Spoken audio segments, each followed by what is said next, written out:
This is chapter 3 from my book Sin Eater, and it's called chapter 3, Immune. The magic user looked into and examined Ratstar's eyes. He seemed like a normal 10-year-old boy. None of my detection spells could find any form of curse, geese, hex on him. The redhead Rouge twins from the Waterwell looked at each other. The sister was called Scarlet Rouge, the brother was called Crimson Rouge. They had brought Ratstars to the nearest medical magic user, Professor Inau Nil, MG. An MG in this world is like our version of a medical MD. Do you know who you are, young man? I think I know my name is Ratstar, sir, Rats replied, but that's all I know.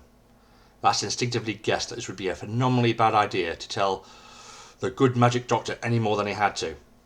Rats was certainly not going to reveal that he had already worked out about himself or anything else about his true nature.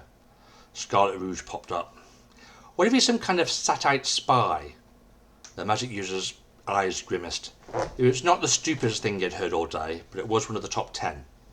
Young lady, I'm sure that the satellites do not use 10-year-old children as spies thousands of miles away from the nearest skirmish, let alone the extra 1,000 from the nearest war border or war front. It's far more likely he has just hit his head, nothing more. Let's do the basics first and magic away those scrapes and bruises, shall we? He pulled out a blue wand and flowed it casually with barely any attention. There, done. Now, next. Nothing happened, shouted Scarlet, a bit too loud. What? Snapped Professor Inau Nil, MG. He turned to look and saw that indeed all the scrapes and bruises on Rat's face were still there. Sorry, young man, he said to Rats, I must be feeling a bit tired. He flowed his blue wand again, this time concentrating on giving off a faint blue-yellow glow. Again, there was no effect. He scowled and went to a nearby medical cabinet and got out a new blue wand. He tried again. This time the yellow light was a little brighter. He held the wand to his temple and sent a message to the nurse to fetch 2 other medical magic users into the building. They came and they each also tried. They each tried again with newly unpacked wands. They all tried together, giving a flinchingly bright yellow blast of light, but the scrapes and bruises were still there. They huddled and chatted and glanced worried at Rats for a few times. Scarlet looked smug. Her brother Crimson looked worried. Professor Inau turned to Rat. Nothing to worry about, he smiled, but he was a terrible liar. We just want to give you a special test. Okay, said Rat slowly, getting suspicious to his bones. We're going to give you an object. All you have to do is take it to that room and put it in its proper place. Simple, yes? Scarlet grinned with self-righteous glee, while Crimson felt a deep pit of dread in his stomach as he realised where the situation was quickly going. Hold out your hands, please, Professor Inau smiled without feeling. Reverently they placed an object in Rat's hands and pointed to the room he had to go to. Rats looked at the object. Rats blinked. It's yes, said the Professor. Just go and put it in its proper place in that room, please, he said again, pointing to the relevant room. It's yes, we know, said the Professor. We just need to know and confirm for absolutely sure that you're not a satellite spy, that's all. It's a toilet roll, said Rats, confused. The whole room grimaced and emotionally balked. You don't know what it is, young man. Polite people do not speak of such things. Please go and put it in its proper place in that room. Rats looked at the room sign. That's the... Yes, we all know, exclaimed the Professor. Just do it now. Do it now. That's the toilet, said Rats, confused. Yes, the whole room said in unison, exasperated with mild social manners horror that Rats had used both the words toilet and toilet roll in such quick succession. Rats said slowly to make sure he understood clearly. As a medical test, you want me to take this toilet roll and put it in its proper place in the toilet. Yes, they all said. The mood of the room was now getting impatient and angry. Rats shrugged his shoulders, bemused, and said, okay. Finally, exclaimed the Professor irritably. He glanced at Scarlet sharply. It's only a precaution, young lady. You are extremely unlikely to be able to boast that I told you so at us all. Rat shrugged his shoulder again. He went to the toilet. He stole the empty toilet roll holder, slapped it on, then left, feeling a little foolish about the whole weird fuss. Young lady, said the Professor, would you be so kind as to check the result?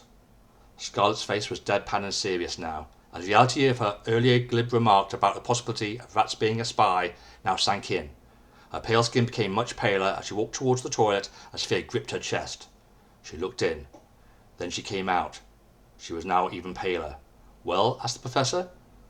Quietly she said, he got it wrong. He failed. Then with a croak in her voice, on the verge of tears, she said in total horror, "I told you so." There's a blinding flash of green light as all three magic users threw everything they had attacking rats with panicked attack magic. Lightning, fireballs, magical energy plasma all hit rats with deadly accuracy square in the chest. Even through these blue magical wands, there was enough force there to destroy a small barn to ashes. Certainly enough raw power to turn a mere 10-year-old child into a gooey puddle. Rat was totally taken by surprise, hit at point-blank range. Scarlet dived into the toilet and locked the door. She was now crouched in the far corner, screaming in terror. Crimson had not moved. He seemed to be too stunned by the sudden event to move an inch. Rats was, however, not the puddle he was supposed to now be. He looked down at the huge hole in his chest of his already ragged clothes, only to see his totally unharmed own skin. All that raw power had done nothing to him. It had not even tickled. The magic users all attacked again, but this time to the wall either side of them, blowing a huge hole in the side of the medical building. Then they all ran. When they had gotten over the initial panic, they all teleported themselves as far as they could. Scarlet was left standing there stunned.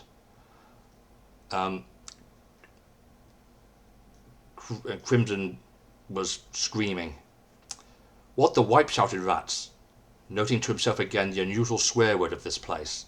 "How can I have gotten that test wrong? What the wipe did I do to deserve that level extreme reaction?"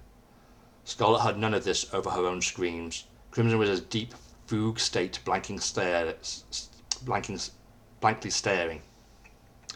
Rat sighed and stepped over the rubble and walked casually to the nearest bit of nearby woodland to assess all that had happened. What the wipe was going on here? In another dimension, the Lord of all evil chaos marvelled at his work, at its own artistry. The drunk had been made 500 years ago. It had taken 500 years to get this far. Only 500. It would have thought that it might have taken at least 2,000, if not 3. He was even amazed how easy it had been. In another mere 50, he would have easily won his silly drunk bet against the Lord of Evil Void. "I'm damn good at this stuff," he said out loud, admiring himself. It seemed all but official. Who'd have guessed it? Mortals really were that stupid. Mortals really could be made to destroy themselves over absolutely anything. Only one final push needed. Not even a real push, just a mere nudge left to do. And it will have won. It was almost disappointingly easy. That the world was nearly as good as wiped out already. It giggled to itself at its own self-told bad pun joke, delighted with itself in so many ways. The Dark Lord of Chaos would wine and dine in this victory over his friend, the evil Lord of the Void, for the rest of eternity. What could possibly stop it from winning now? But what it did not know was that his friend, the evil Lord of all the Void, was trying secretly to cheat.